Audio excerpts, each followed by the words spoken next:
Lúcifer para uma razão surpreendente. Lúcifer, o querubim ungido, um ser de luz e esplendor criado diretamente por Deus. Poucos compreendem sua verdadeira origem e o motivo de sua criação. Ele foi concebido perfeito, glorioso e exaltado entre os anjos, um ser cujo próprio nome significa portador da luz. Mas por que Deus criou Lúcifer? Ele já sabia que esse anjo se voltaria contra ele? Mais ainda, Lúcifer fazia parte de um plano maior. A Bíblia descreve Lúcifer como um ser de esplendor inigualável, criado com sabedoria e formosura. No livro do profeta Ezequiel, capítulo 28, encontramos uma revelação sobre sua identidade. Assim diz o Senhor Deus: Tu és o sete da perfeição, cheio de sabedoria e perfeito em formosura. Ezequiel 28, 12, 14. Este texto revela que Lúcifer foi criado com um propósito grandioso. Ele não era um anjo qualquer, mas um querubim ungido, um ser posicionado no Monte Santo de Deus. Diante da presença divina, sua missão era ser guardião, uma posição de honra e confiança concedida pelo próprio Criador. Mas o que significa ser um querubim ungido? Ao longo das Escrituras, querubins são retratados como seres espirituais de grande poder e responsabilidade. No livro de Êxodo, os querubins aparecem sobre a Arca da Aliança, cobrindo-a com suas asas, representando a presença e a glória de Deus. Êxodo 25, 18, 20. Isso sugere que Lúcifer tinha um papel semelhante. Ele era um guardião da santidade, um reflexo da glória de Deus. Se Lúcifer foi criado perfeito, belo e sábio, então como surgiu a corrupção dentro dele? A Bíblia não diz que Deus criou o mal, mas que Lúcifer, por escolha própria, se desviou da perfeição. O texto de Ezequiel continua: Perfeito eras nos teus caminhos desde o dia em que foste criado, até que se achou iniquidade em ti. Ezequiel 28, 15. Esse detalhe é essencial. Ele era perfeito em seus caminhos, mas a iniquidade foi achada nele. Isso indica que sua corrupção não veio de fora, mas nasceu de dentro de seu próprio coração. Mas o que exatamente significa essa iniquidade? O profeta Isaías, em seu livro, dá mais detalhes. Como caíste do céu, ó estrela da manhã, filho da alva, como foste lançado por terra, tu que debilitavas as nações. Isaías 14, 12, 14. Aqui está o grande mistério. Lúcifer desejou ser semelhante a Deus. Isso não significa que ele queria tomar o lugar do Criador, mas sim que ambicionava um nível de autoridade e glória que não lhe pertencia. Será que antes de sua queda, Lúcifer exercia uma função parecida com a de Cristo? Afinal, ambos são descritos como portadores da luz. João 8:12. Contudo, enquanto Cristo é a luz verdadeira que ilumina todo homem, João 1:9, Lúcifer era apenas um reflexo dessa luz. Ele não era a fonte, mas apenas um espelho. Essa distinção é crucial para compreender sua queda. Cristo, sendo Deus, humilhou-se e tornou-se servo. Filipenses 2, 6, 8. Lúcifer, sendo criatura, exaltou-se e quis ser adorado. Essa diferença entre humildade e soberba selou seu destino. Se ele era um ser tão elevado e próximo do trono divino, como permitiu que a corrupção entrasse em seu coração? Esse é o ponto que nos leva à sua rebelião. Algo dentro dele mudou, e isso teve consequências que ecoaram por toda a criação. A verdadeira razão da queda de Lúcifer: ele estava entre os seres mais exaltados da criação celestial, um guardião da santidade, envolto na luz da glória de Deus. Mas algo mudou dentro dele. Nasceu um desejo ardente, um pensamento que o separaria para sempre do propósito divino. O anjo perfeito agora desejava algo além do que lhe fora concedido. E essa ambição deu origem à maior rebelião da história da criação. Mas qual foi exatamente o pecado de Lúcifer? O profeta Isaías registra suas próprias palavras. E tu dizias no teu coração: eu subirei ao céu, acima das estrelas de Deus, exaltarei o meu trono, subirei sobre as alturas das nuvens e serei semelhante ao Altíssimo. Isaías 14, 13 e 14. Este texto revela o coração da rebelião. Lúcifer não queria apenas um trono, ele queria um reino independente. Não desejava destronar Deus, mas governar ao lado dele com sua própria autoridade e exaltação. Seu pecado foi a arrogância de querer ser adorado, reconhecido e reverenciado como igual ao Criador. Essa insubordinação não aconteceu de um dia para o outro. Algo foi crescendo dentro de Lúcifer, algo invisível a princípio, mas que se tornou uma semente de corrupção. O profeta Ezequiel descreve: elevou-se o teu coração por causa da tua formosura, corrompeu-se a tua sabedoria por causa do teu resplendor. Ezequiel 28:17. A beleza e esplendor que Deus lhe concedeu tornaram-se o combustível para sua soberba. Ele não viu esses dons como um reflexo da glória divina, mas como algo que lhe dava o direito de buscar mais. E ele não estava sozinho nessa ambição. O livro de Apocalipse nos dá um vislumbre do que aconteceu no mundo espiritual. E houve batalha no céu. Miguel e os seus anjos batalhavam contra o dragão, e batalhava o dragão e os seus anjos, mas não prevaleceram, nem mais o seu lugar se achou nos céus. E foi precipitado o grande dragão, a antiga serpente chamada o Diabo e Satanás, que engana todo o mundo. Ele foi lançado na terra e os seus anjos foram lançados com ele. Apocalipse 12, 7, 9. Aqui vemos que Lúcifer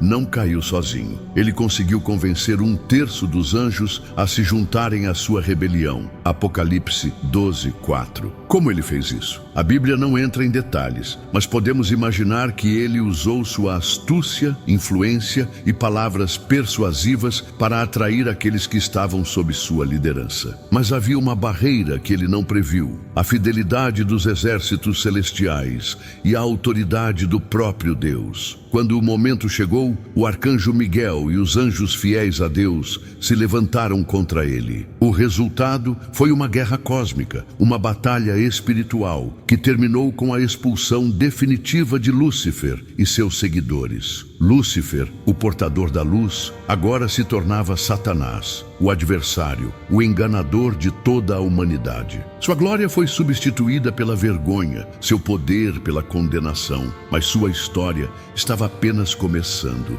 Deus permitiu sua queda. Se ele é onisciente, por que não o destruiu no instante em que ele começou a se rebelar? Essa é a chave para entender o plano maior de Deus, o papel de Lúcifer no jardim do Éden. Lúcifer, o querubim ungido criado para refletir a glória de Deus, agora era Satanás, o adversário, aquele que se opunha ao plano divino. Expulso dos céus, mas não aniquilado, ele encontrou um novo território onde poderia continuar sua rebelião: a terra. Desde o princípio, a terra estava destinada a ser um reflexo do céu. Quando Deus criou o homem e a mulher à sua imagem, deu-lhes um dom incomparável: a comunhão direta com o Criador e a autoridade sobre toda a criação. Gênesis 1, 26, 28. Adão e Eva não eram apenas criaturas, eram os representantes da vontade de Deus na terra. Mas havia algo mais naquele jardim. Ele não era apenas um local físico. A Bíblia o descreve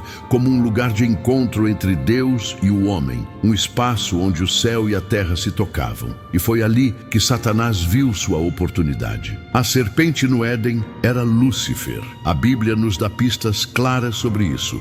No livro de Apocalipse, Satanás é chamado de o dragão, a antiga serpente que engana todo o mundo. Apocalipse 12, 9. Essa conexão indica que a serpente que apareceu no Éden não era um animal comum, mas sim uma manifestação do próprio adversário, agindo como agente da corrupção. Sua estratégia foi sutil. Ele não atacou a criação de Deus pela força, mas pela dúvida e pelo engano. Aproximando-se de Eva, ele a questionou. É assim que Deus disse: não comereis de toda a árvore do jardim? Gênesis 3:1. Isso foi uma negação direta da ordem divina, mas uma distorção habilidosa. Ao plantar a dúvida, Satanás abriu espaço para a rebelião entrar no coração humano. Eva corrigiu a serpente, explicando que poderiam comer do fruto de qualquer árvore, exceto daquela que estava no centro do jardim. Mas Satanás foi além. Certamente não morrereis, porque Deus sabe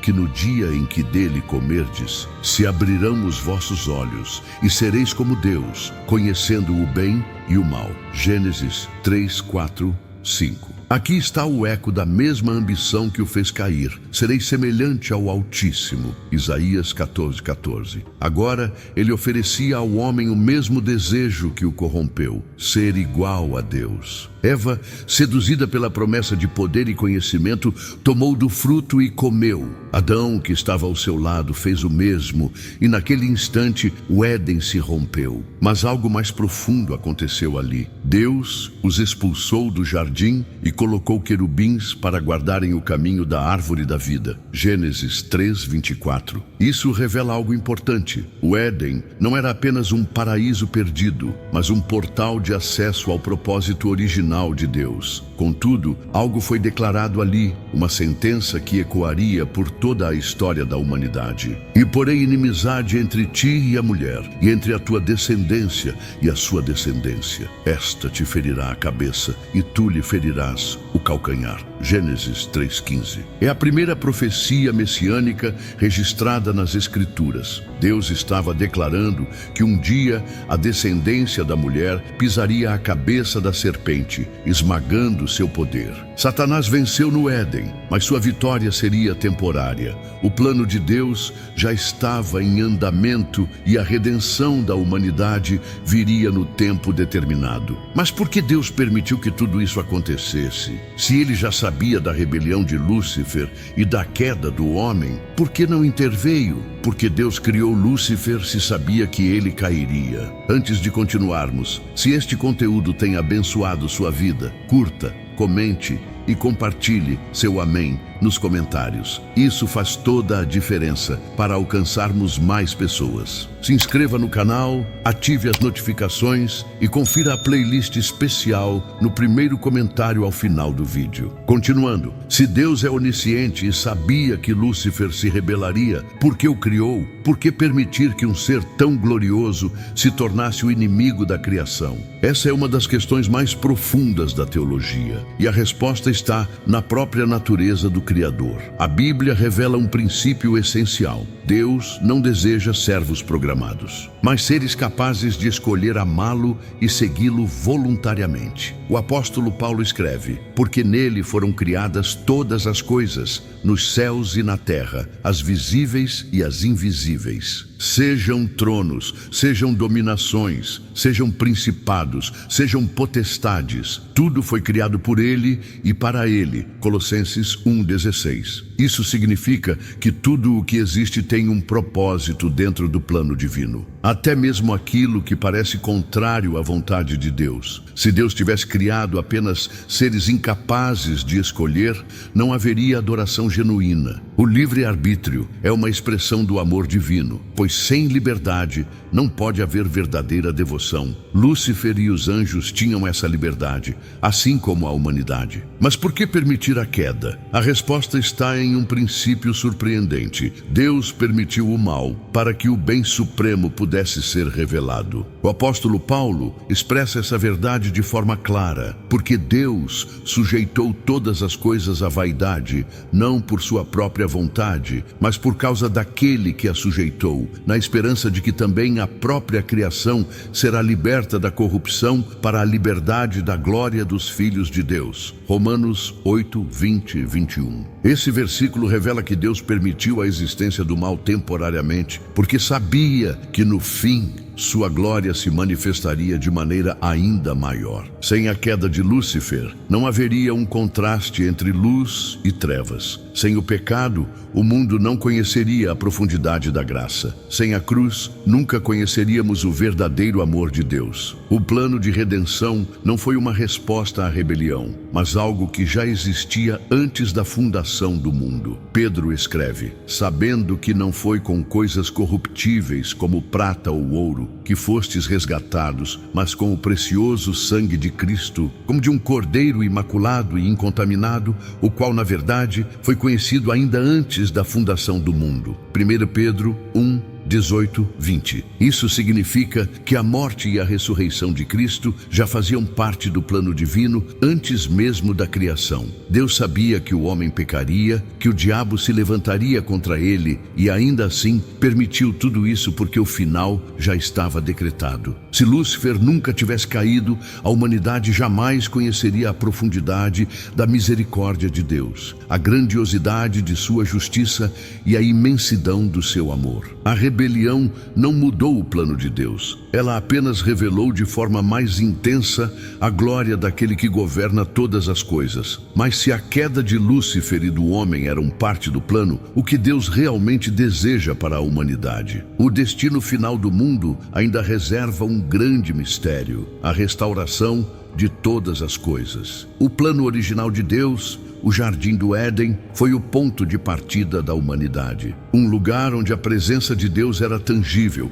e onde o homem desfrutava de comunhão direta com o Criador. Mas ali também havia dois elementos-chave que mudariam para sempre o curso da história: a árvore do conhecimento do bem e do mal e a árvore da vida. A Bíblia diz: "E o Senhor Deus fez brotar da terra toda árvore agradável à vista e boa para alimento, e também a árvore da vida no meio do jardim, e a do conhecimento do bem e do mal." Gênesis 2:9. A maioria das pessoas foca na árvore do conhecimento, pois foi através dela que o pecado entrou no mundo, mas a verdadeira chave do plano de Deus estava na outra árvore, a árvore da vida. O que essa árvore realmente representava? Deus nunca proibiu Adão e Eva de comerem dela. Pelo contrário, ela era um símbolo da vida eterna, da continuidade do estado perfeito em que o homem foi criado. Mas quando o pecado entrou, algo aconteceu.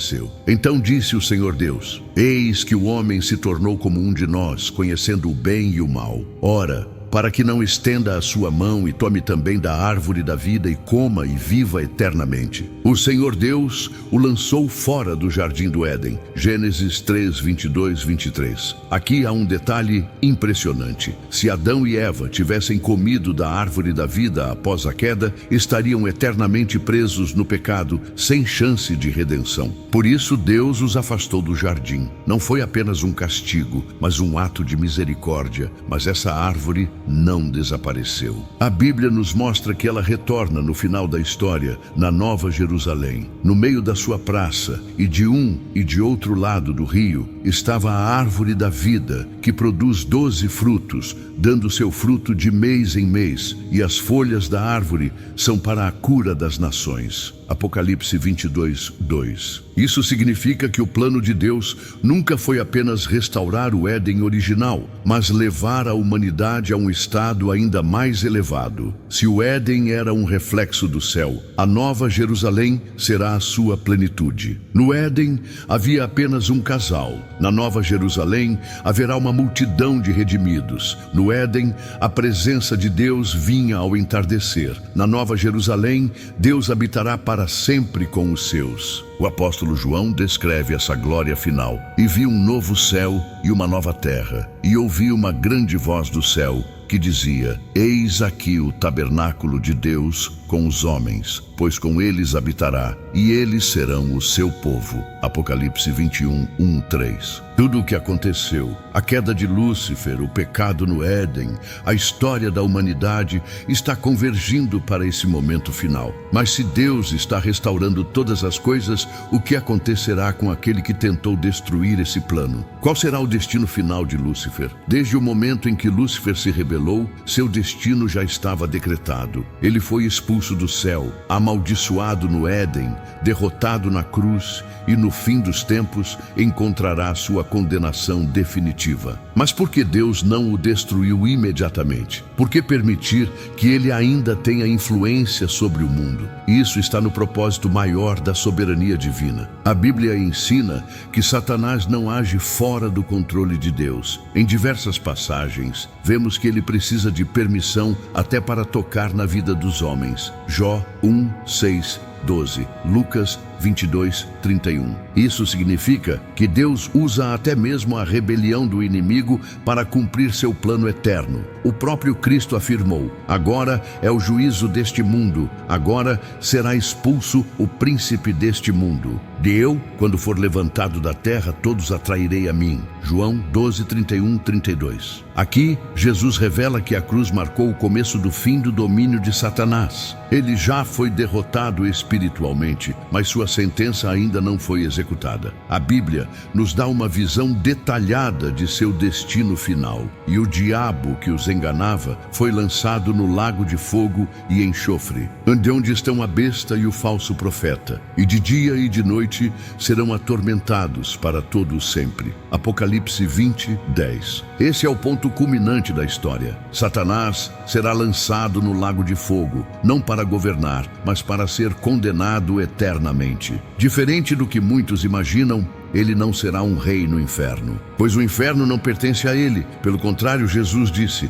apartai-vos de mim, malditos, para o fogo eterno, preparado para o diabo e seus anjos. Mateus 25, 41. Isso revela um detalhe importante. O lago de fogo não foi criado para a humanidade, mas para Satanás e seus seguidores. Então, por que ainda existem pessoas que serão condenadas junto com ele? Porque rejeitaram o plano de redenção oferecido por Deus. Assim como os anjos caídos escolheram seguir Lúcifer, os homens que rejeitam a Deus escolhem seguir o mesmo destino. Mas há algo ainda mais profundo. A própria existência de Lúcifer, sua queda e sua destruição servem para glorificar a Deus. O apóstolo Paulo explica: porque a Escritura diz a Faraó: para isto mesmo te levantei, para em ti mostrar o meu poder, para que o meu nome seja anunciado por toda a terra. Romanos 9, 17. Assim como Deus permitiu a ascensão de Faraó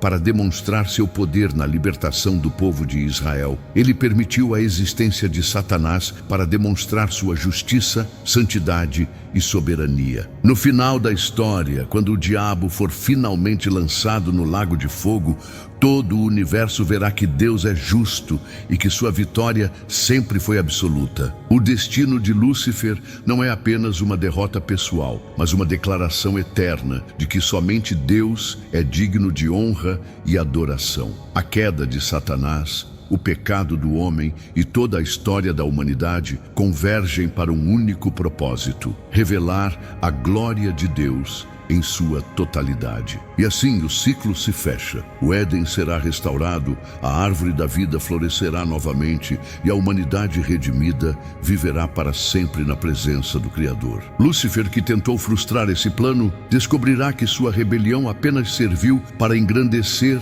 ainda mais o nome de Deus. A história da criação e o final de Lúcifer nos revelam algo grandioso. Nada jamais esteve fora do controle de Deus. Desde o Éden até a Nova Jerusalém, tudo caminha para um único propósito: a manifestação plena da glória divina. Lúcifer, que um dia refletiu a luz do Criador, escolheu trilhar um caminho de trevas, mas seu fim já foi decretado. Não foi o triunfo do mal, mas a prova de que o poder de Deus é absoluto e inquestionável.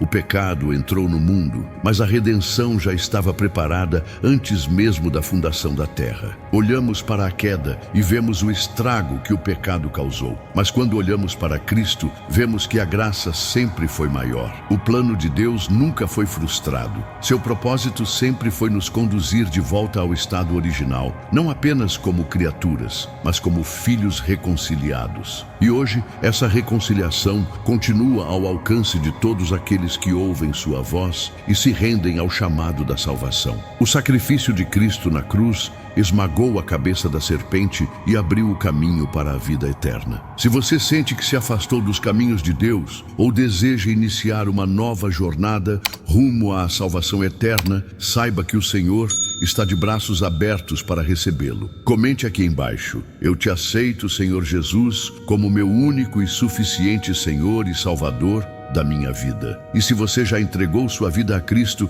escreva Amém nos comentários e compartilhe essa mensagem para que mais pessoas sejam alcançadas pelo poder transformador de Deus. Que a luz do Senhor guie seus passos e fortaleça sua fé. Até a próxima.